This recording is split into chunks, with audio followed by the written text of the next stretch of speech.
You there, adventurer? Yes, you. Do you desire knowledge of immense worlds and arcane power? A codex of untold stories and lore? Or perhaps simply easy listening for your daily commute? Then feast your eyes, or, more accurately, ears, upon Dungeonpedia. Shit's about to get nerdy in here.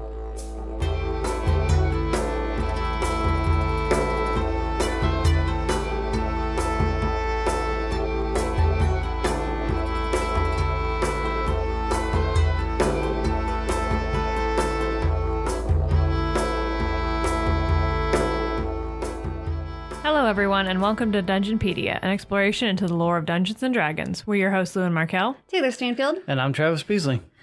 And when this goes up, it will be the day after your birthday. Yay! Happy birthday, Happy Travis! birthday, Travis. Let's all celebrate. I'm 28 now. God, There's nothing special about 28, actually. you're almost as old as me. Bitch, Note that Lewin is younger than Travis. by like Yeah. 10 years.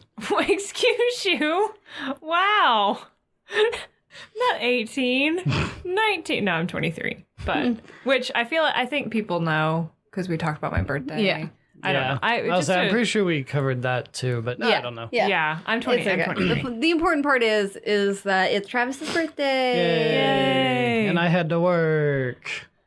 Yay. And it's only because I had to take my paid birthday, like, Day. hours Yeah. to use for the cruise that we got back from.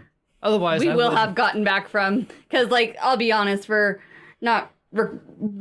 there's no time when we get back from the cruise to record right Yeah. before our Yeah. episode So- goes up. We're having to record this a little In advance. in In advance because of vacations, which I'm good with because we need a fucking vacation. Yeah, Yeah. we do.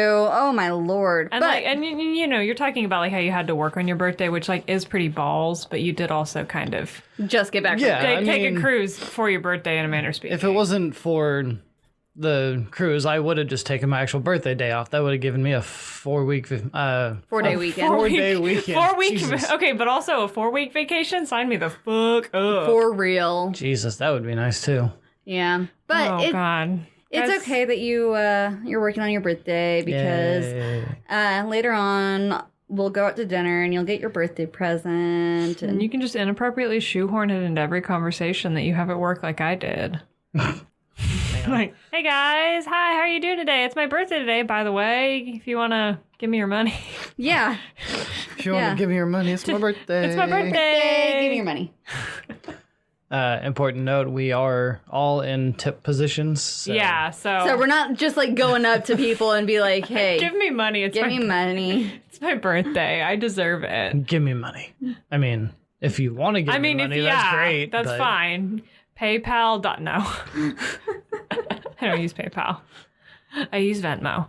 I haven't used PayPal in years, actually. Yeah, me neither. I still fairly actively use my PayPal. Well, I just don't remember any of my login information for it now. I'll have to go through and reset it yeah, all. you'd have to. Yeah, I would have to go back and recover everything. I think it's probably left over from when I used to take commissions as an artist and when I used to commission a lot of artists, and I actually recently commissioned a friend. So like I still pretty actively use my PayPal. Yeah, I think my last one was that commission that I bought for Ginger a few years ago Oh yeah. for Christmas. That was the last time I used my PayPal. PayPal is good for artists. You know what else is good for artists? Dungeons and Dragons. Well, yes, but I was going to say specifically Wait, illustrations? yes, also that. Oh my god. I quit. So what I was going to say was deities who appreciate the arts. Yeah, which is some of them. Not all of them are about death and murder and betrayal and backstabbing. Some of them appreciate art and stuff. Particularly the elven ones. Yeah, they're all about And art. today we're going to talk about Eilistraee. Those artsy fartsy bitches. Yeah. Yeah, Eilistraee. See, I remember close to her. illustration. It's very close to illustrations. I know, bad joke. Very bad I'm joke. okay with it. It wasn't even good at all. How dare you? So, Eilistraee, we've mentioned her Ages ago. a long time ago. Yeah. Yeah, you might recognize her as the Dark Maiden, the Lady of Dance, the Dark Dancer, Lady Silverhair, and briefly the masked lady. Ooh, that's a fun I'm sorry, I'm stuck on Lady Silverhair. Yeah, I don't know. What, like, She has silver hair. I mean, fine, but who the hell looked and went, we'll just name her the Lady Silverhair? That's not... That's like someone seeing someone like across the way trying to get their attention, saying, "Hey, Blondie."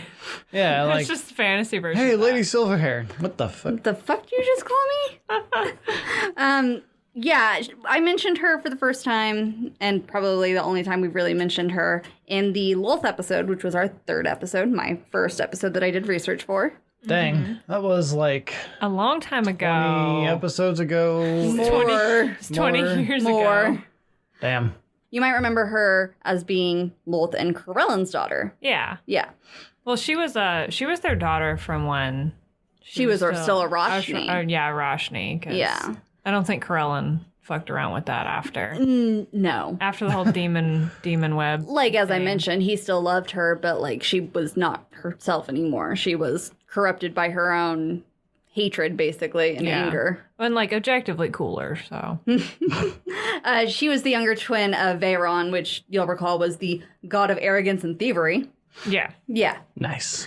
So she was originally described in The Drow of the Underdark, which was released in 1991, mostly because Ed Greenwood was asked to create more drow deities for Forgotten Realms. Yeah. Funny enough, Eilistraee already existed in Greenwood's own original realm setting, like that he used personally. This was just his way of making her official. So they were like, hey, we need more drow deities. And he was like, He pulls I got He you. pulls out his OCs. I got you. He like, check this shit out. Just like slams his book on the table. But yeah, they're like, oh, hey, well, you should go off and like create some. He's like, give me a sec. And he just has them. Just bam, done. That said, so looking back through everything, I never actually found I found out how her name was pronounced. I kind of just went for it when I did the Lolth episode. Apparently her name is pronounced Eilistraee. Eilistraee? Yeah, but I'm going to go with Eilistraee because apparently it's an accepted pronunciation and I'm going with it. Okay, well, as long as it's accepted, that's fine. That's kind of like the whole octopuses, octopi thing. Yeah. Like, both are correct. One is more technically correct, but... It's just, it's And I kind of- colloquial. Yeah, I kind of like the sound of Eilistraee better. Also, you could just argue the fact that depending on where you're at in your campaign settings, the yeah. accents are going to be different. Oh, yeah, for sure. Which is always my favorite argument. Yes, always. Especially whenever I fuck up words, I'm just like, nope, that's a thing now. That's how they pronounce it in this area of the country. Good luck. But Eilistraee had portfolios in song, dance, swordwork, hunting, moonlight, goodness, and beauty within the Drow Dark Seldarine pantheon and also the Elven Seldarine pantheon. That's a pretty wide Very, array of Artemisian. things. Yes, very Vibe. Artemisian. Like swords, hunting, and then dancing. Like, Yeah, so I've noticed that a lot of Elven pantheons tend to have bigger portfolios to each, like, God. It isn't like they do one or two things. right, they Yeah. take up like 6 things, and they're like, nope, this is fine. I got Yeah, this. and I honestly, I haven't given as much of a look to see if other racial pantheons are like that. But for elves and particularly the drow, that is definitely the case. I wonder if it's just because elves like to, like, they just take up more things at a single time. Like, that's just kind of how they work. Like, Maybe they see more things as being linked. yeah, more that's the word I was trying to think of. The Yeah. phrasing was like everything is kind of linked together. So, It's all connected. like the giant tree. Yeah, I don't remember what the tree was called. Yggdrasil. Yggdrasil. There you go. So I'm going to avoid repeating too much of some of her early stuff No, because that's fine. Well, let's just repeat the entire third episode. I really don't want this to be Lolth's story rehash. Lolth Part 2. I mean, this is Redone. about Eilistraee. Right. Eilistraee. Yeah, I'm going to pronounce it Eilistraee. But Yeah, I know. I previously mentioned that she was the only good drow goddess. Yeah. Yeah, Right. She's the loner in that scenario. pretty much. Yeah, because they're all I mean that in otherwise the nicest way possible. Yeah. evil. But yeah, drow are more She's the dicks. Yeah. Okay. I completely lost what I was going to say. There you go. I was overpowered by that. But just a quick refresher.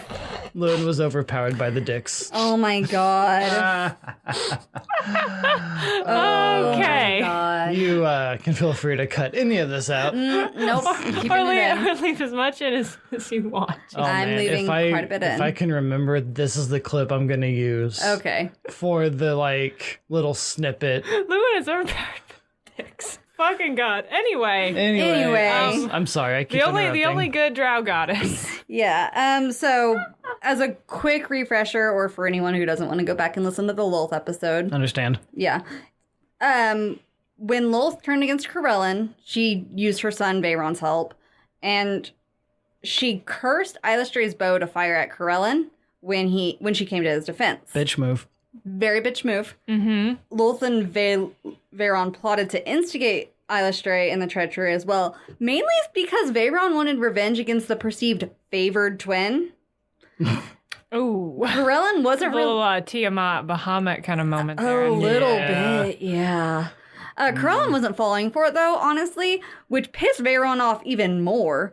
Of course. Instead of interpreting it as a father simply knowing his children and their tendencies, he believed it to be further proof of his father's preference for Eilistraee. Oh my god.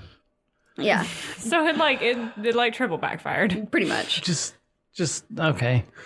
So, I mean, he is the drow god of arrogance. So, this next part is decidedly heartbreaking. No. As described in Evermeet, I Love the Elves, a book that I mentioned in the Lolth episode, Eilistraee saw her mother and her brother being judged and sentenced to banishment, and their hatred twisting them up, and in her mother's case, literally twisting her form into that of the spider form that she has. Mm-hmm.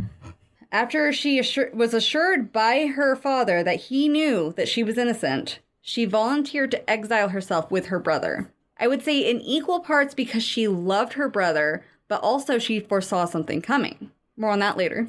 But in her imposed exile, because she almost accidentally killed her father with one, she swore off ranged weaponry completely and only uses swords now. Much like my Pathfinder fighter who never knew a ranged weapon. Didn't you take part in the archery contest? I did. And you didn't win. No. The monk won. Which was weird. Oh, no. No, Shin won, didn't he? Yeah, I think she Oh, won yeah, that was one. right. That was right. Vandriel And won. Vendra won the arm wrestling contest. Our So- ranger won the arm fucking wrestling. arm wrestling contest. And our Explain that. monk won the archery. It's all sorts of weird shenanigans. I'm not even sure. It was a weird night. It was. I guess that explains why she took up the sword as part of her. Portfolio. Yeah. I was gonna say pantheon, and I was like, that's not correct. Yeah. In fact, it's actually a part of her symbol, too. Okay, Oh, nice. so she didn't want to use ranged weapons. Went to melee, picked up the sword, and was like, this will work. Pretty much. So Also, a little sad. very, yeah. So Eilistraee is depicted as being fucking gorgeous. She's described as looking like her mother, which you will recall, it had several pages dedicated to describing her beauty. Yeah, she's very beautiful. It's just also her bottom half was a spider. So Yeah. Only sometimes. Most of the time. when it Well, I counted. mean, most of the time, but So Eilistraee is also described as being 9 fucking feet tall. I'm sorry. Hello. What? Very tall. Hello. Very tall, thin, graceful arms, legs. Lewin's paying attention. Yeah. I actually wasn't paying attention at all before. Just kidding. I was. And now. Okay, so she's 9 feet tall. Yeah, much to the irritation of Lolth, who was apparently short. A pretty short elven deity. How tall's her brother? Is he the same kind It of? I didn't wonder? mention, but I assume so. I assume they're both pretty tall. Just graceful ass bitches. That is funny My though when you God. see kids who are not only taller than their parents, because I'm taller than my mom, but Considerably taller. yeah, tower over their parents. It's funny. Or is- their mom specifically. That is bizarre. That's great.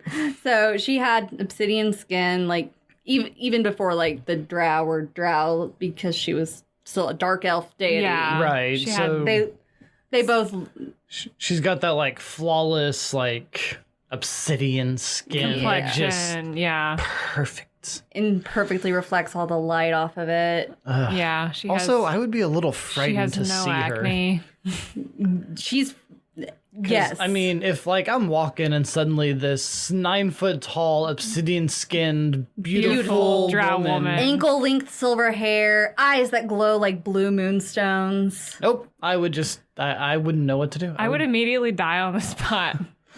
Here, this will help. She's usually depicted as naked. Oh, I would immediately die on the spot. In almost every single depiction of her. Even her current symbol is her dancing naked under a full moon with a bastard sword. So, fuck clothes. Fuck clothes. Freedom, no clothing. Hashtag free the nipple. I think that's really funny though, because like that almost is at odds with the vision I had in my head of her being like the more favored kind of. You know what I mean? Like you think like the good daughter, but she also runs around naked. Hey, I mean, I'm sure you're applying your own conservative, like... It's a very funny word to use. Yeah, I know. Okay, your own conservatively dressed... Human. I'm imposing my human ideals. Perspective on this ancient, godly, elven culture. Yes. I'm guessing they don't give a shit about clothes, like... Or nudity. Like, if you want to be nude, run around and be nude. They just don't care. I'm guessing it never actually specifies why she's always depicted that way. Not really. She just kind of is. I mean, other than the fact that elves are more in tune with nature and stuff. They're exactly. Just kind of like the free. natural thing there, which, I mean, all right. Speaking of which, can you guess her alignment just from what you know about her? Chaotic good. Hang on. Okay. Hang on. We got Lewin's guess. I'm gonna say... See, I just spat it out. Travis has to sit there and think about it. Is it lawful? Oh, man. She's an elf, my dude. She's chaotic good. Hell yeah! I mean, I had a feeling, but I had Killer instinct. I had to go with something opposite of her, though. Well, and as, Opposite would have been lawful evil. Shit. Whatever. as we all know, I said, is she lawful? you can just kind of slap the lawful label on anything and just say it works, as we all know. So her favorite animals are silver moths and silver striped tabby cats. Her favorite monsters are light archons, Lithari, pixies, silver dragons, and Aasimar, which is bizarre to me. I couldn't find any description on why they were referred to as favored monsters. Aasimars? Yeah. I want to say because they were originally put into the monster manual before they were playable races. Fair enough. Like, I think that's originally what they started out as, is they were just like angelic creatures. And I want to say that description came from 3rd or 3.5. So, I mean, it was a while ago. Still fairly, I mean, I say early on, kind of midway through, but... I mean, the way that they would have been seen in 3.5 is like very different than they're seen in 5th edition. Right. Anyway, her favorite minerals are mithril, moonstone, and silver. And can you guess her favorite color? Pink. Is it silver? It's silver. Oh, dang. I thought we were going to hold out until the very end, and then she was just going to be like... I almost said black because, like, Pretty obsidian skin, but then I was like, wait, the silver lady. Yeah. Yeah. It's just, I'm sorry, silver-haired. Yeah. So Mine was a joke, yeah. in case you... No, I thought you were dead serious. Part of what she foresaw was the coming war of the Tel'Qasir against one another, Oh, yeah. as mentioned in both the Lolth's episode and Lewin's Tel'Qasir episode. Yeah. Little elves gonna go fuck shit up. Yeah. We gotta Remember, be fighting. Tel'Qasir are basically the mortal elves Yeah. and elves that left the Feywilds. Yeah, and then went and hung out on Faerun for a long time. Yeah. And they're all fighting each other. Yeah. And this is mainly because of Veyron and Lolth's influences both being toxic and destructive. Yeah. I will take this moment to say, Ed Greenwood himself specifically said that a society run on Lolth's influence is not, like, it cannot continue to exist. At this point, it has continued by Lolth's willpower alone. Like, eventually it's going to self-destruct. Yeah, if it continues on this path. So, Eilistraee wanted to prevent this war, so she appeared to elven diplomats to warn them. They were actually on their way to Ilithir, which was the dark elven nation. And, like, at the time, they weren't fighting. These diplomats were just going to go talk about things. Like, it was pretty, like, okay at this point. Mm-hmm. The 3 of them had just been exiled, so, like, they hadn't had time to, like, turn everyone against each other, basically. Right. But these diplomats were so inspired, they offered to follow her, but she declined, only wanting them to be wary of the future. At some point, though, she changed her mind and decided she needed worshippers. Hey, you know what? Worshippers equals power? Yeah. Yeah. And also, more people who worship her, more people who are going to be diametrically opposed to worship of Veyron and Lolth. That's true. So, I mean, Well, she that's what probably she- had reasons. That's but what she said, though. But in reality, she also kind of liked it, probably. So, as you might recall, Veyron was a major god for the Dark Elves, although he didn't really care that some worshipped Eilistraee. I mean, he had a pretty tight hold on them, and they liked his doctrine of take what you want. So, he didn't really care that his sister had some followers. It was like, whatever. See, it's very interesting because I feel like he would care a lot. I Because he think had such a personal beef with his sister. I think it was more at this point, he was more just like, you know what, I'm going to do my thing. I'm going to run the Dark Elves how I want to do it. And at least we're not under the rule of our mother. And at least, you know, I have made you miserable too. Yeah. Yeah, because I guess after being exiled at that point, he probably was just like, all right, there's no sense in trying to Be a bitch about this. Yeah. be the favorite twin because now we're all exiled. Yeah, because, exactly. So she actually eventually got a pretty good gathering of faithful among dark and green elf refugees from Aravandar, Arvandar, and they created their own nation, Myaratar. So, Kin elves. yeah. The Isle of Evermeet was created shortly thereafter, which didn't really affect Eilistraee and her followers much, mostly because she was a boots on the ground, try and bring the Dark Elves back from evil influences kind of goddess. So, like, she didn't really want to deal with the Isle of Evermeet, trying to get away. She wasn't going to go hang out in the Isle of Evermeet and stay away from all the evil. She was throwing herself into the evil to try and bring people back. It's worth noting, though, she wasn't actually wearing boots. No, she was wearing nothing. I was She saying, was nope, still still naked. That was doing purely this so naked. metaphorical. So she wasn't involved, but it did kill many of Veyron's worshippers, and Lolth's influence took hold. Damn. Congrats. Side note, the First Sundering, which was what happened when they created the Isle of Evermeet, is thought to be part of the reason why the weave is uneven in places throughout Toril. Yeah, yeah. And 'cause- it's completely pure on Evermeet. Damn. Yeah.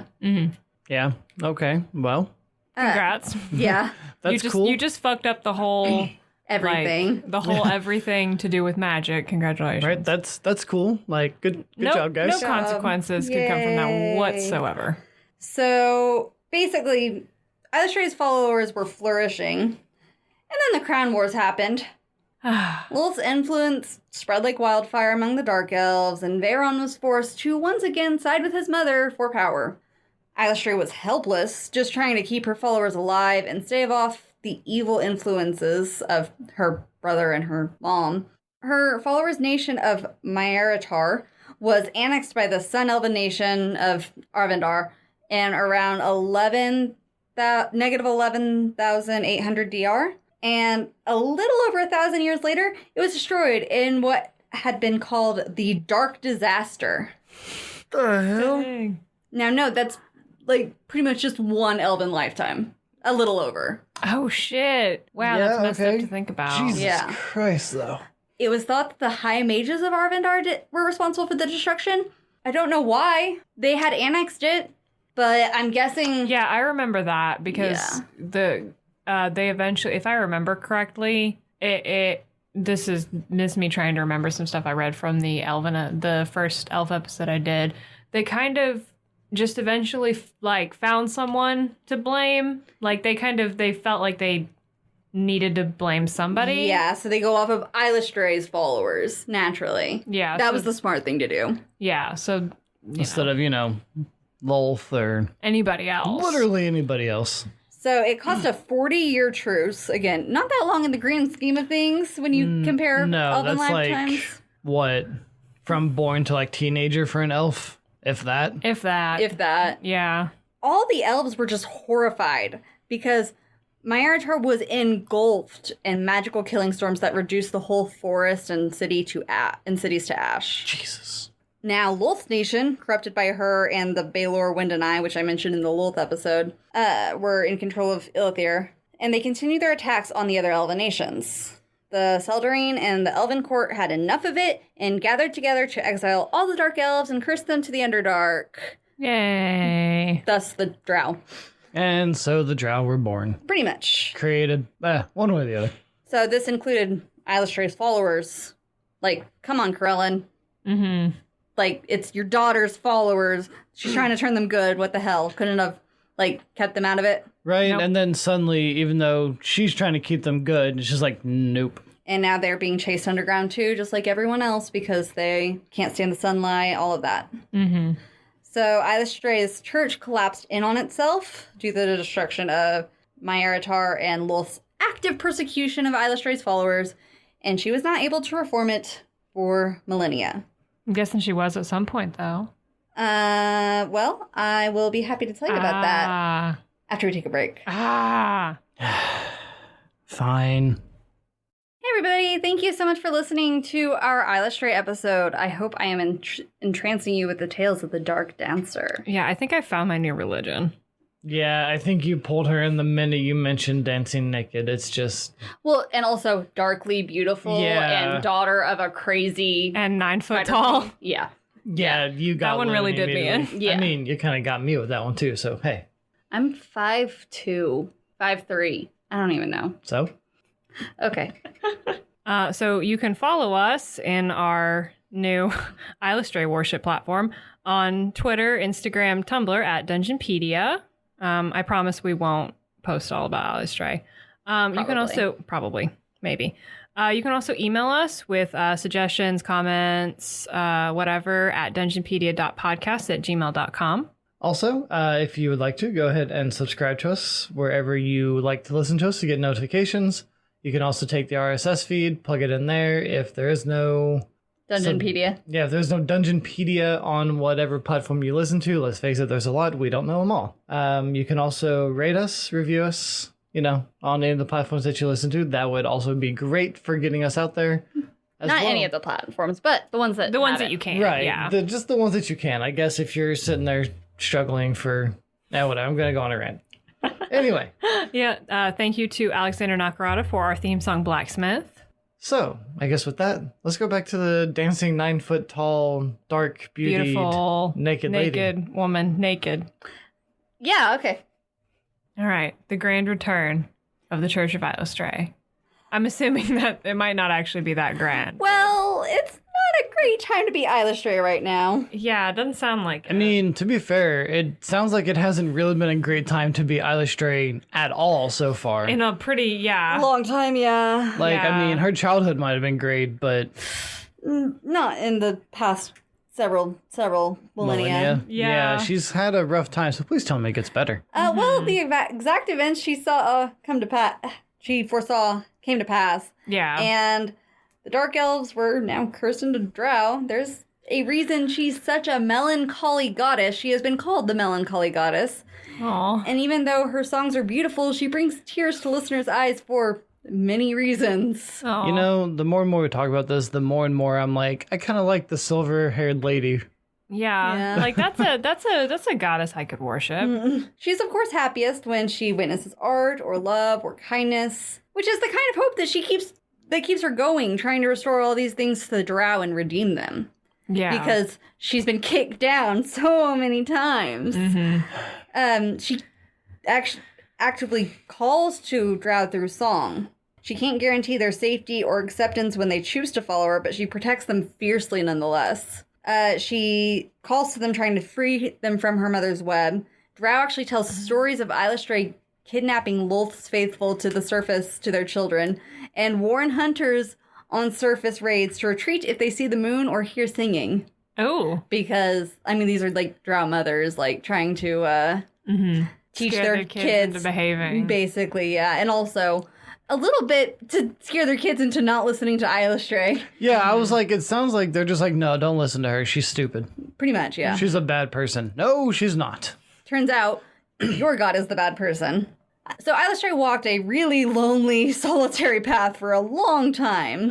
Yeah. I feel so sorry for her. So bad for her. Despite being acquitted by her father and the other Seldarine, Eilistraee's attempts to redeem the drow were pretty much hers alone.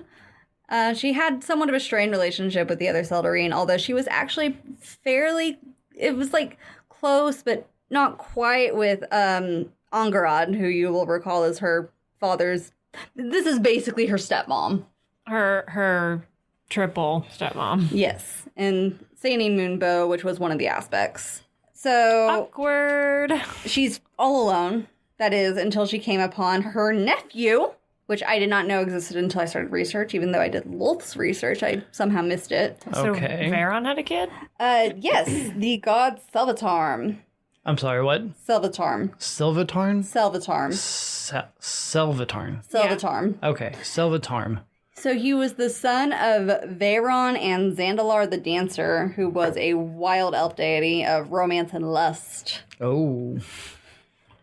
So Zandalar attempted to seduce Veyron for information about Lolth and stuff, and Veyron retaliated by trapping her, intending to absorb her godly essence for his own. Because he... This is just all sounding so wrong in my head right now. It is very wrong. Oh. She ended up being freed by and merging her essence with the human goddess Bast, and she gave birth to Selvatarm in the process. I don't know how gods work. I don't know how gods work. I'm still not liking some of those like implications. This is very like Zeus, goddess forming out of his head kind of thing. Yeah, Artemis springing forth, fully formed in armor from his head, or just like this like weird like split. Mm-hmm. Like the child just kind of like steps out of her form. It's just like, hey, like oh shit, I had a kid. And also, peace out. I'm a new goddess now. Sweet.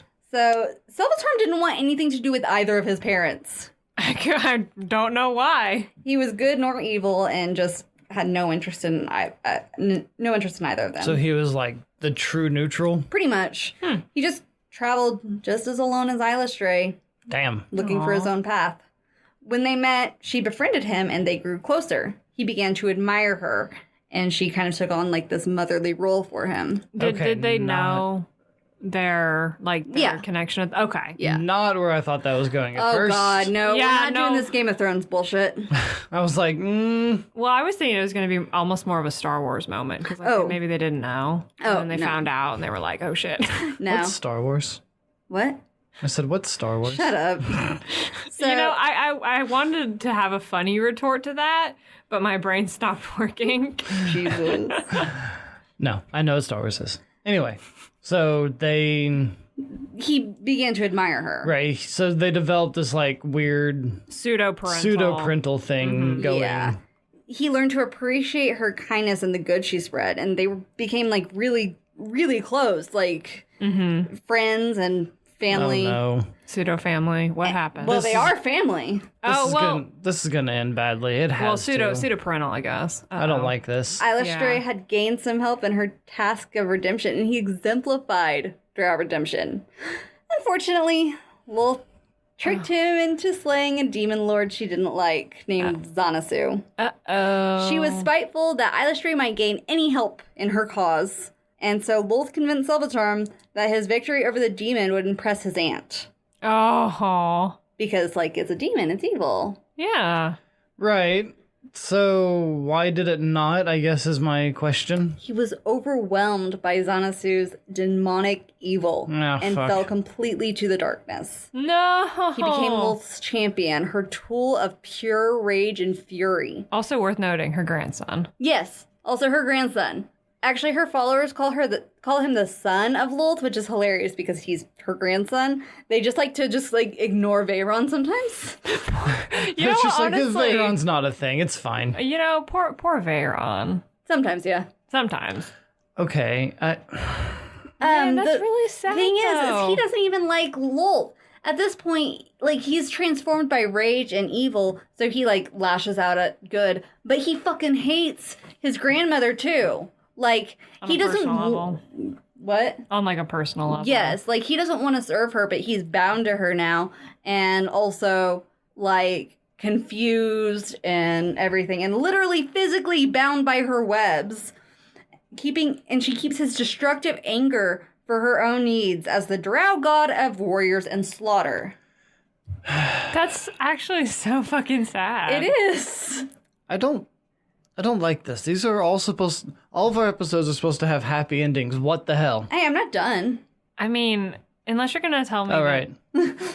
unless you're gonna tell me that this guy gets like redeemed and it's all Gucci and he can go hang out with his aunt again. I feel like it's going to get worse. I feel like he's going to like end up fighting Eilistraee and she ends up having to kill him. I feel like that's what's about to happen. Either way, Eilistraee was heartbroken. I mean, Yeah. yeah. Her nephew just got turned to the dark side. to the dark side.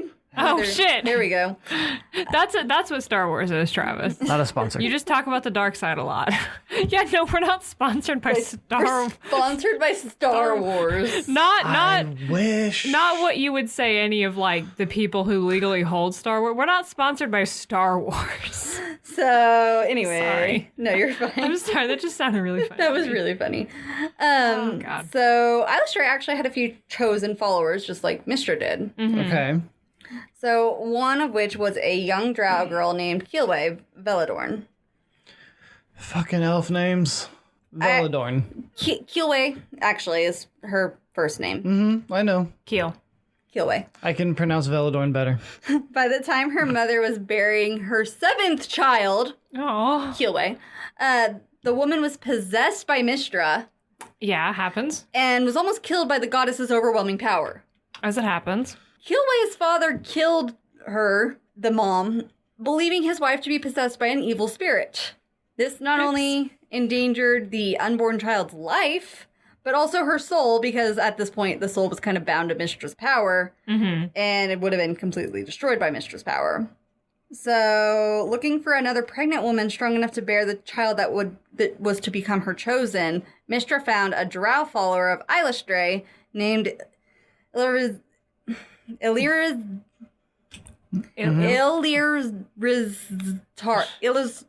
It's okay. We can cut all of this out. Eilistraee. There we Tara. go. Eilistraee Veladorn. Tara. She was leading a group of other Eilistraee followers to find a new home on the surface, conveniently near the spot where Keelway's father killed her mother. Eilistraee's unborn daughter had died during the journey, like she was still carrying her. Oh, Damn. That sucks. Yeah, and eventually it would have killed her too. Sepsis sucks, my dudes. Yeah, sepsis is bad. So Eilistraee was already trying to find a way to save this like leader of these people, Yeah, this community. this community of Eilistraee worshippers. And Mistra offered to replace the dead baby's soul with the soul of the 7th sister, Keelway, to save both. Oh yeah, 7 sisters. Didn't really mention them. They're there. Okay, so that seems like a win-win. Yeah, Eilistraee accepted Mistra's offer, and Keelway was born. And also, a friendship was created between Eilistraee and Mistra. Yay. So, as a child, Eilistraee appeared to Keelway, asking her and her friends to save nearby drow. They're kids. I'm not... Why? That's all I'm going to say. So she gifted the children singing swords to protect them from fear and magic, and later sent them to the pit of Gonadour, god of abominations. 2017. Okay, singing swords. With it. Cool. So they went to the pit of Gonadour and fought him until he fled, weakened. Because Eilistraee and Mistra both used Keelway's body as a conduit for their power. Yeah. Nice. Yeah, Mistra loves to do that. Yeah. Nice. So they both gifted her with their powers and wisdom, and she became both of their chosen. Holy shit, that's got to be a powerful kid. Yeah. Yeah, that's a very... To be the chosen of 2 different gods. Yeah. Yeah. Goddesses. Very powerful. Like, yeah. dang, that's not... And also, like, a human, like, quote, human and an elven goddess, too, is pretty cool. Yeah. And and technically a human soul in an elven drow body, too. Yeah. Kind of There's crazy. Just a lot going on. You know what? Honestly, though, I feel kind of bad for this kid because I just feel like she's got a lot going on. Yeah. Just like mentally, I feel like she's got a lot going on. She wasn't too upset about it. Later on, as an adult, she went back to the pit to patrol the area and created a temple to Eilistraee nearby, which locals called these patrols the Promenade because they were making fun of her. She took that name and affectionately named the temple the Promenade of the Dark Maiden. Nice. I like it. So during the time of troubles in 1358 DR, Eilistraee was also walking Toril as her mortal avatar. Mm-hmm. She actually appeared to drow fleeing the destructive infighting of a Lolthless Underdark. See, Lolth had pretty much abandoned her followers in their misery during this time, albeit temporarily. Mm-hmm. So she appeared to them as they, got up to the surface from the Underdark. She was dancing with an older drow woman that was her follower. And as they danced together, the drow woman got younger and younger and laughed and then disappeared. So basically it's called The Last Dance. And it's what happens when one of Eilistraee's followers actually lives into old age and gets to have one last dance with her goddess before moving on to the afterlife to join her sisters. Damn. Wow. Yeah. That's very beautiful. It is. Damn. So these drow who were worshippers of Lolth just came upon this and saw Eilistraee there, rescued them from their flight, and led them to the promenade where they became her worshippers. I'm guessing this pissed Lolth off. A whole lot. I mean, yeah. She's already kind of a bitch, so... After the time of troubles, they later vied for the worship of a powerful surface drow named Lyriel Benray. Lyriel, to make her their chosen. She ended up converting from being a priestess of Lolth to becoming a priestess of Eilistraee. Oh, God. Unfortunately, she accidentally led Lolth to the promenade, which inadvertently killed Keelway's daughter. Uh-oh. Fearing that Eilistraee would scorn her and desiring to learn arcane magic, she converted to Mystra. But Eilistraee still called to her, not to convert her back, but to assure Lyriel that she still loved her and that she knew that it was an accident. Basically, kind of that same thing of forgiveness that her father did. Right. Okay, well, at least she's still carrying that. Yeah. Fuck you, Lolth. Later, Lolth went into a hibernation, a year called the Silence of Lolth, to increase her powers and influence as a deity. Wow. I pronounce it deity. I mean, that's not incorrect. Yeah. It felt weird in my mouth because I always pronounce it deity, and I said deity. The deity.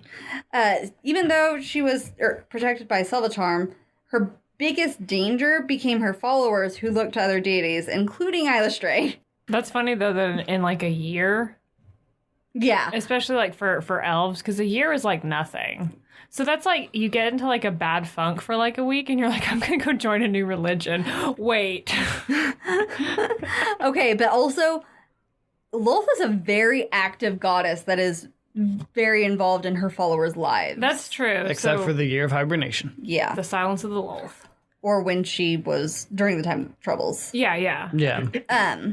So basically they're like, she's gone again. Oh no. We have to convert. We have to, yeah, because if you're suddenly bereft of that really intense presence like Lolth had, then you'll be looking for anyone who can offer you anything. Yeah, I feel like if you're gonna go into this hibernation, you should tell your followers beforehand. Nah, they don't need to know. nah. But okay, so They'll be fine. they freaked the hell out and converted. So Eilistraee attempted to use priestess converts to kill Lolth before she awakened, but one betrayed her and awakened Lolth. Naturally. I mean, it wasn't a very big plan. It was just hey, this might work. Nah. After this, Lolth convinced Eilistraee to basically bet the entire fate of the drow on a game called Sava. Basically, it's fantasy chess. Nice. Eilistraee accepted. I'm No. guessing because she was desperate. That's such a bad idea. I mean, she is pretty chaotic. Maybe she just did have one of those moments where she just got a wild hair up her ass to be like, yeah, this sounds like a great idea. but- I'm really good at chess. But Lolth is... Okay. Yeah. I don't know. So it was a whole thing. Got called The War of the Spider Queen, which is a highly acclaimed set of novels that if anyone has the time to read, I would recommend. I perused through because I didn't have time to read a set of novels. Yeah. A set of novels. Oh, yeah, that's right. A set. More than one. So the game was a divine version. So the actions in the game reflected in the real world. Oh, it's like Harry Potter chess, except even bigger. Yeah, like as in... one of the results was that Veyron snuck into Eilistrae's realm to assassinate her. Oh, yeah, okay, that's not Harry Potter chess at all. So Eilistraee won the battle, actually, and absorbed his essence and took over his portfolios, gaining the title of the Masked Lady. Nice. So basically what Veyron probably had nightmares about as a youth. Probably. Eilistraee and Veyron's followers achieved an uneasy truce and worked together against Lolth and the other Dark Seldarine. Yay, victory for Eilistraee. Except for, I bet you Lolth cheats somewhere to win. So, another result was that Silvertorn was killed by Eilistrae's forces after a failed ambush. Oh, uh-oh. Eilistraee was very upset. Yeah, But, she was essentially responsible, Yeah. in a manner of speaking. Also, Kiara and Saley, that drow lich, Oh, boy. I combined those words. That drow. That drow lich goddess of vengeance. We're talking about Mass Effect now. So that drow lich goddess of vengeance tried to summon an undead army from the negative energy plane. As you do. So Eilistraee helped a follower with a high magic ritual that erased Kiara and Saley's name from every person's mind on Toril, including Kiara and Saley herself. As a result, she disappeared from Toril. The fuck? She's a lich, man. Okay, no, that's fair. I mean, yeah, there Yeah, you go. that's fair. After that, because this is still in the chess game, mind you, the Sava game, through Eilistrae's actions, Keelway began to help the previous follower that had done that high magic ritual with another high magic spell that was going to sever the link between basically the demon that corrupted the drow and the drow who didn't worship Lolth. You remember that Baelor Windenai that helps Lolth? Yeah, sever that connection, basically. So it would be easier for them to turn away from the Underdark and go back into the surface. Okay. So Keelway also took possession of a possessed blade that had Windenai's spirit in it. There's always a sword with somebody's soul in it. Yeah. There's And always. hatched a plan to kill the demon by taking his essence into her and destroying it with Mistress Silverfire in the place where he had been summoned for the first time. It was a whole thing. Because that is always a good idea. My god, there's so much going on there. Yeah, if successful, she would have freed the drow from him, but I'm guessing she wasn't. in the time it took to prepare it, his presence began to affect her. Yeah. So, in 1379 DR, the year of the Lost Keep, the high magic spell that Keelway and Carland, by the way, is her name, had prepared to cast eventually caught Eilistrae's eye, and she sought to intervene because although she appreciated the idea of all of the drow being freed of that curse that made them drow, basically, Right. she wants the drow to find their own path. She does not want the drow to be forced into it. She's very she's very free will. Like, if the drow are going to be evil, so be it. But she believes that they can still come back. So she intervened, and she told them that this was not her will, that kind of thing. I guess they did something to change her mind, because she finally relented and decided that she would allow some of them to be converted back into Dark Elves. However, Keelway was supposed to be the main caster, but she realized that she couldn't have taken part because Windenai's influence was too great. Thank God she realized that. Yeah, otherwise that could have been really Real bad. bad. Ooh, that would have been so bad. So, Keelway and one of her sisters, named Laryl Silverhand, traveled to the place where where they were going to do this ritual, which was the ancient court of Eilistraee, where Windenai had first been summoned. So they start doing this, but fearing that Keelway was going to lose her life in the ritual, even though she wasn't the main caster, Laryl froze her in time and went to seek help. Cool. Yeah. There's so much going on. So Eilistraee inhabited Keelway's body to save her life, basically, in this time. And Wind and I tricked another, drow nearby into killing Keelway with Eilistraee still inside. Uh-oh. So it worked, but Eilistrae's dead now. And also, it only kind of worked because Eilistraee only let a couple of hundred people get back. Spell was originally meant to transform thousands of drow back into dark elves, but it ended up transforming only about 100, but it worked. So Krellin's not very happy because his daughter's dead now, but he's sad. So this worked. So he allowed the redeemed Dark elves. Dark elves to come into Arvindor. So, as a way of, making up for the fact that his daughter died. I'm surprised at this point he even still cares. Really? He loves his daughter. I mean, I don't know. I just feel like that much time. I don't know. I feel like I assumed that something behind the scenes would have changed. No, I mean, he still loved his daughter. I assume that my image of them is actually kind of like they don't hang out much, but they go to brunch every couple millennia. Yeah, maybe. Every couple millennia, they hang out, eat, talk about things, and then just go about their ways. Have a awkward family time with her new triple stepmom Angarad. The triple stepmom. So we talked about the Second Sundering and the Spell Plague, right? Mm-hmm. So after the Spell Plague and the Second Sundering, Eilistraee came back to life. Yay! Because a lot of dead gods did. Mm-hmm. So the goddess was able to take the Dark Maiden once again because her brother was also back. They were no longer the same entity. But also because of the time they spent together with Veyron's essence absorbed into them, they had reached an understanding of each other. Oh, that's nice. So Eilistraee still opposes evil and everything, but she also, has a deeper understanding of, the other aspects of her brother, the non-evil aspects. Mm-hmm. Specifically, arrogance isn't necessarily evil. Thievery isn't necessarily evil if you do it the right ways and that kind of thing. That basically, even though she opposes evil, she loves her brother and she has a new interest in keeping that alliance together. And Veyron actually genuinely changed some of not his portfolio per se, but the way he acted. He no longer wanted any of his drow to act evil on the surface. Evil would only serve them in the Underdark where evil was basically rampant, and they needed to be able to compete with Lolth's followers. They were actually allies, and even though some of their, worshippers still warred, they themselves were closer and allies once again.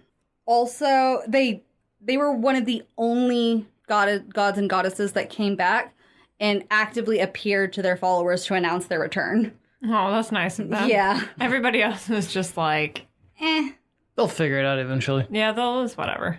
No big deal. So, for example, Eilistraee appeared to the citizens of Waterdeep dancing in the moonlight near the walls of the city. Nice. Also, that temple is right behind Waterdeep, by the way. Is it really? Yeah, oh, that's near fun. Skullport. Nice. I like it. Yeah.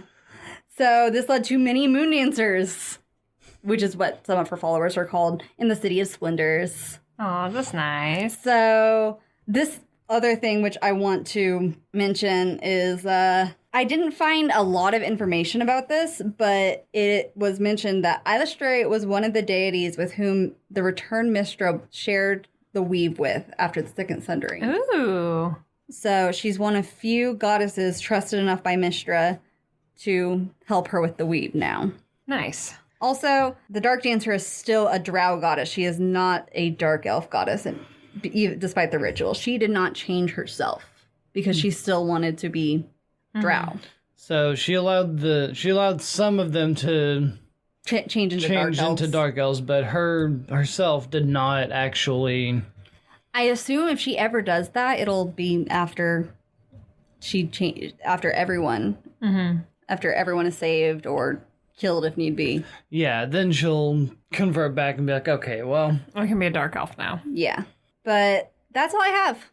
Well, that was a wild ride. Yeah. I Ups say and wild. downs. It was like mostly downs Yes. for the good first half of all this. Like her life has been kind of sad. It really has.